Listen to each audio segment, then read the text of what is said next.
नमस्कार, स्वागत है आपका झारखंड समाचार में। शिक्षक समेत कई पदों पर होगी बम्पर बहाली। 93 अभ्यर्थियों को नियुक्ति पत्र सौंपकर बोले सीएम हेमंत सोरेन। वहीं 8 अक्टूबर तक झारखंड में होगी बारिश। मौसम विभाग ने जारी किया अलर्ट। राज्य में भारी बारिश से बड़ी परेशानी। और पारा शिक्षक पहुंचे थे जेएमएम कार्यालय। बारिश में बचने के लिए नहीं मिली छत। नाराज शिक्षक बोले हमें बाहर निकाला है, हम भी निकालेंगे। और बिहार में जाति आधारित सर्वे पर झारखंड में बड़ी सरगर्मी। बीजेपी जेएमएम में चुप, कांग्रेस ने की ये मांग। तो वहीं झारखंड में कुपोषित बच्चों व एनीमिया पीड़ित महिलाओं का होगा सर्वे। कुपोषण से मुक्त को लेकर बैठक में बनी रणनीति। तो अब तक की सभी बड़ी खबरों पे बात करने से पहले आपसे छोटी सी अनुरोध है कि कृपया वीडियो को एक प्यारा सा लाइक अवश्य कर दीजिएगा, क्योंकि आपका एक लाइक करना ही हमारे मेहनत का फल होता है। तो शुरुआत करते हैं आज की पहली और बड़ी खबर से।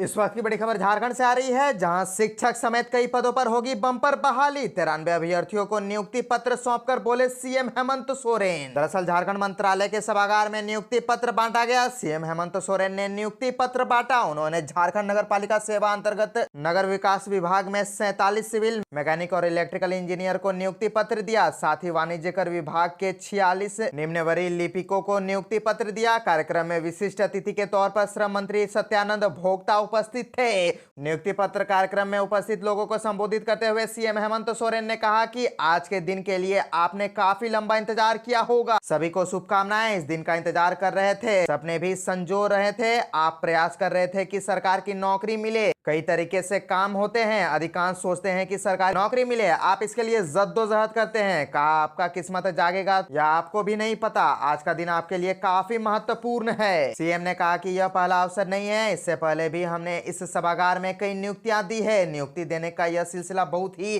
कम समय और इतनी तेजी से हुआ कि शायद सबका नाम नहीं बता पाए। बीडीओ, सीओ और डीएसपी की नियुक्ति हमने ही की है। शिक्षकों की बहाली की है। पहली बार राज्य में कृषि पदाधिकारियों, खेल पदाधिकारियों और पंचायत सेवकों की नियुक्ति हुई। हमने शिक्षक की बड़ी संख्या में नियुक्ति की है। राज्य में ऐसा कोई हॉल नहीं जहां 3000 शिक्षकों को बैठाकर नियुक्ति दी जाए, इसलिए हमने खेल गांव में नियुक्ति पत्र बांटा। सीएम हेमंत सोरेन ने संबोधित करते हुए कहा कि जब हम लोगों ने काम करने के उद्देश्य से एक लंबी राजनीतिक लड़ाई के बाद सत्ता संभाला, झारखंड जैसे राज्य में कई चुनौती रही। राज्य बनने के बाद हमने पहली बार जेपीएससी नियुक्ति नियमावली बनाई। कई विभागों की नियुक्ति नियमावली थी कि नहीं तो नियुक्ति कैसे होती। हमारा उद्देश्य था कि झारखंडी भाइयों को रोजगार मिले।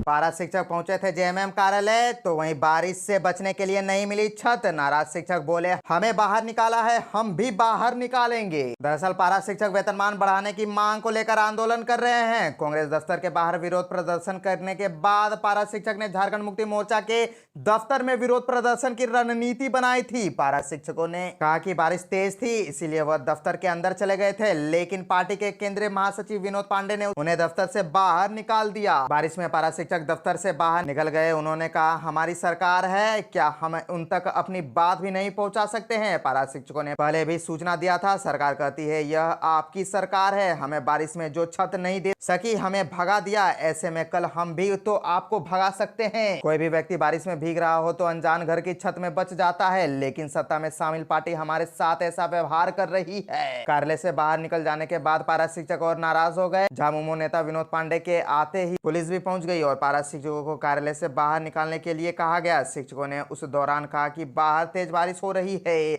इसीलिए वह बरामदे में जमा हुए हैं, बारिश कम होगी तो वह चले जाएंगे। लेकिन बाहर निकलने के लिए बार बार कहा गया तो शिक्षक नाराज होकर बाहर निकल गए। पारा शिक्षकों ने कहा कि हमने पहले भी सूचना दी थी कि हम विरोध प्रदर्शन करेंगे, ऐसा नहीं है कि हमारे आने की किसी को सूचना नहीं थी। इस पूरे मामले पर झारखंड मुक्ति मोर्चा नेता विनोद पांडे ने भी बयान दिया है। उन्होंने कहा कि कार्यालय को किसी तरह की सूचना पहले नहीं दी गई थी, बगैर अनुमति के कार्यालय पहुंच गए, यह अनुचित है।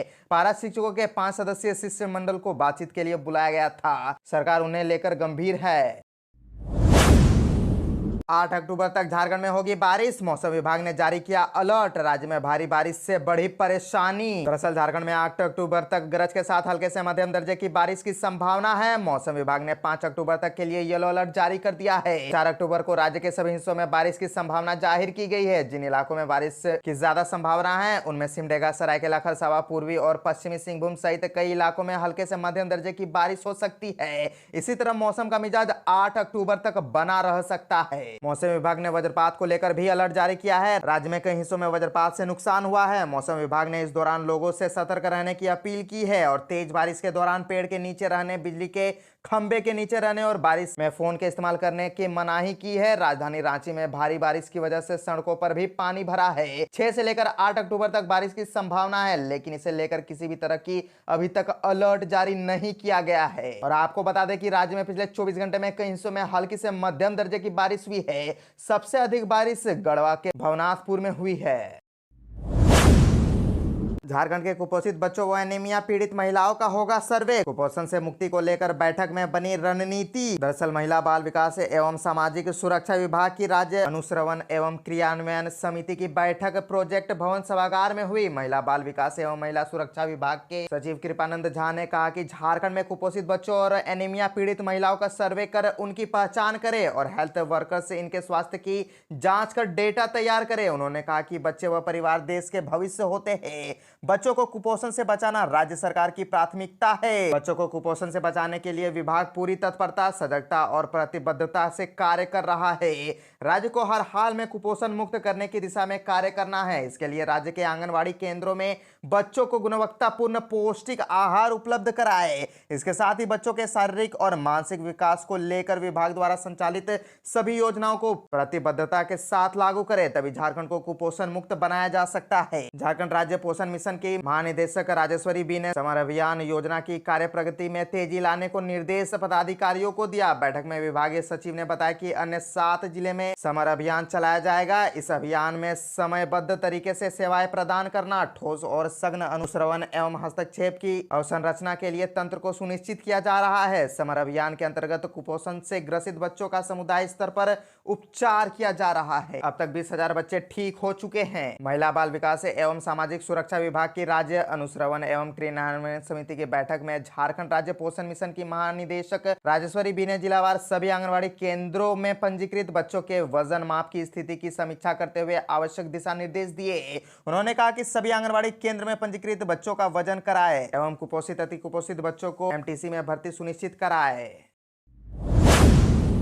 बिहार में जाति आधारित सर्वे पर झारखंड में बड़ी सरगर्मी। बीजेपी जेएमएम में चुप, कांग्रेस ने की मांग। बिहार सरकार ने जाति आधारित सर्वे रिपोर्ट जारी कर दी है। इस सर्वे रिपोर्ट के साथ ही राज्य में सरगर्मी बढ़ गई है। पक्ष विपक्ष की अपनी राय है। भाजपा और झामुमो फिलहाल इस मुद्दे पर चुप है, कुछ भी बोलने से परहेज कर रहे हैं। ये दल वेट एंड वॉच के मूड में है। वहीं कांग्रेस आजसू सहित अन्य दलों से लागू करने की मांग की है। इनका कहना था कि जनसंख्या के हिसाब से हिस्सेदारी की बात होनी चाहिए। राजसू प्रवक्ता डॉक्टर देवशंकर भगत ने कहा है कि हमारी पार्टी शुरू से ही इनकी मांग करती रही है। हमने अपने महाधिवेशन में ही इस एजेंडे को लेकर प्रस्ताव पारित किया है। हमारी नीयत एकदम साफ है। हम समाज के बड़े वर्ग, वंचित वर्ग को उनका अधिकार देने की बात करते हैं। डॉक्टर भगत ने की झामुमो कहती है कि हेमंत है तो हिम्मत है, अब राज्य सरकार हिम्मत दिखाकर इसे लागू करे। झामुमो पीछे क्यों हट रही है? जिसकी जितनी आबादी उसकी उतनी हिस्सेदारी की बात होनी चाहिए। जातीय जनगणना से विकास का मॉडल बनने में आसानी होगी। विकास जमीनी स्तर तक पहुंचेगा। राज्य सरकार को जल्द से जल्द जातीय जनगणना करानी चाहिए। वहीं कांग्रेस के प्रदेश अध्यक्ष राजेश ठाकुर ने कहा कि हमारी पार्टी शुरू से ही जातीय जनगणना की बात करती रही है। हमारी राष्ट्रीय नेतृत्व ने इसे पूरी मुखरता के साथ उठाया है। राष्ट्रीय स्तर पर जातीय जनगणना होनी चाहिए। केंद्र सरकार पिछड़ा वर्ग के लोगों को उनका अधिकार नहीं देना चाहती है। इसे रोकने का प्रयास हो रहा है। महिला आरक्षण कानून के प्रावधान में भी फेरबदल की जरूरत है। एक बड़े वर्ग को अधिकार से वंचित किया जा रहा है। केंद्र सरकार जातीय जनगणना कराए और हिस्सेदारी दे।